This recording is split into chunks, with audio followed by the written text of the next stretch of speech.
We're going to stay on that global front with our next guest to discuss recent controversial comments from France's President Emmanuel Macron.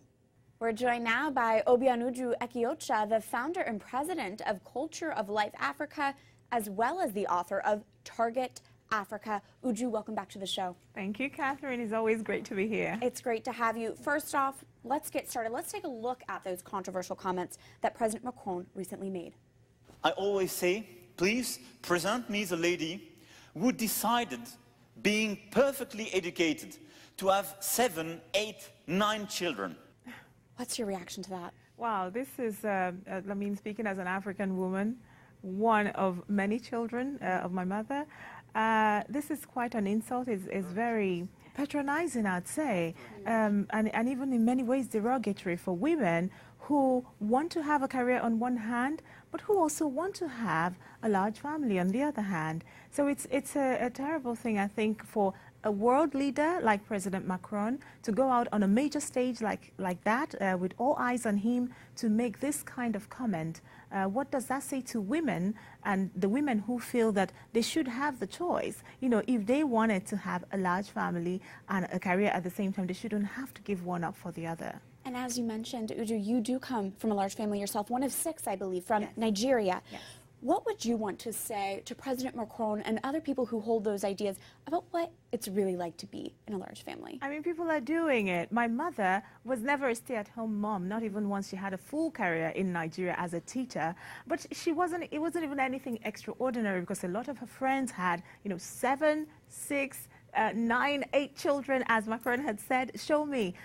President Macron, I'll show you my mother. I'll show you my mother's friends. I'll show you my aunties and our family friends who decided that they wanted this large family, because to us, a child born, even as the international world is looking at this African baby born as an unnecessary increase in population, but for us, every baby born is a new member, a valued member of our community of love.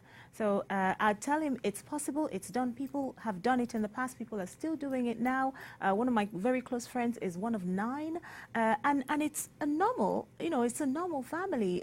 I grew up knowing my siblings, loving them, having the support of not just my parents, but also lots of brothers and sisters around me. My own parents, my dad particularly comes from a large family. So for us, that's a gift, because that means I have so many aunties and uncles who love us all the time and who are very much a part of our lives. It's a beautiful gift.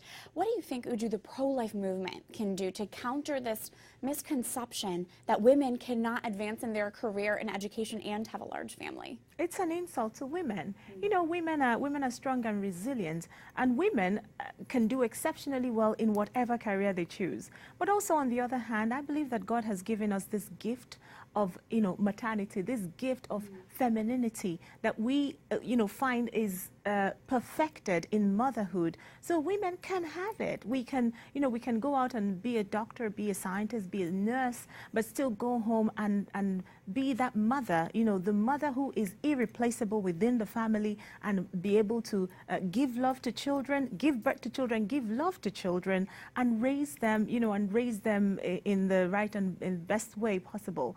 So women can do it, women have done it, women continue to do it.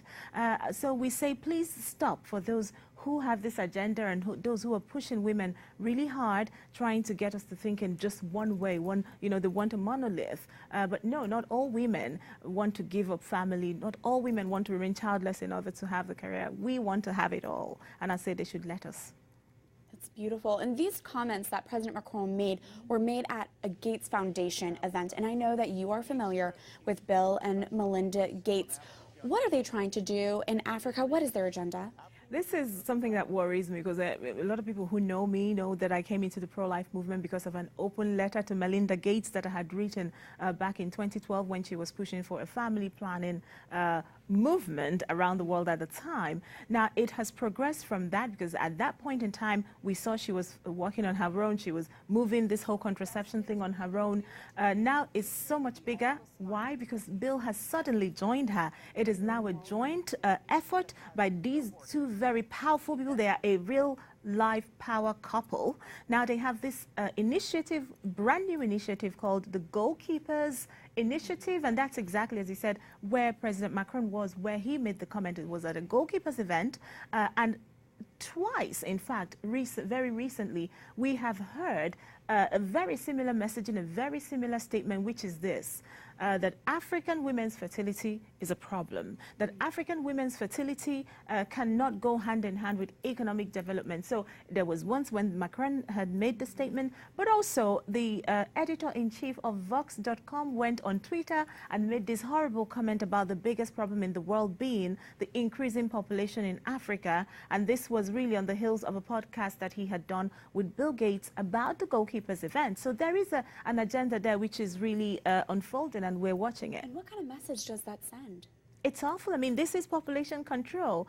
This is eugenics. That I think it's a very eugenic message that they are forming now, but it's also a very sleek message because they're putting it out, not like before where perhaps, a population control message is undesirable or it's ugly and people don't like it. But now they're putting it out as something really nice, something sleek, in this very beautiful packaging. I would say Goalkeepers event, so beautiful, so posh, lots of important people there, and President Macron says this. Of course, he goes to Vox.com. They're having this podcast that a lot of people listen to, and he puts out the same messaging. And I think we're just going to see more of that, and it's something that I think everybody should watch out for, the Goalkeepers event and the Bill and Melinda Gates Foundation and what they are doing with their friends. Well, thank you for your voice and for your witness. Obianuju Ekiocha, Culture of Life Africa and author of Target Africa. Thank you for being here. Thank you, Catherine.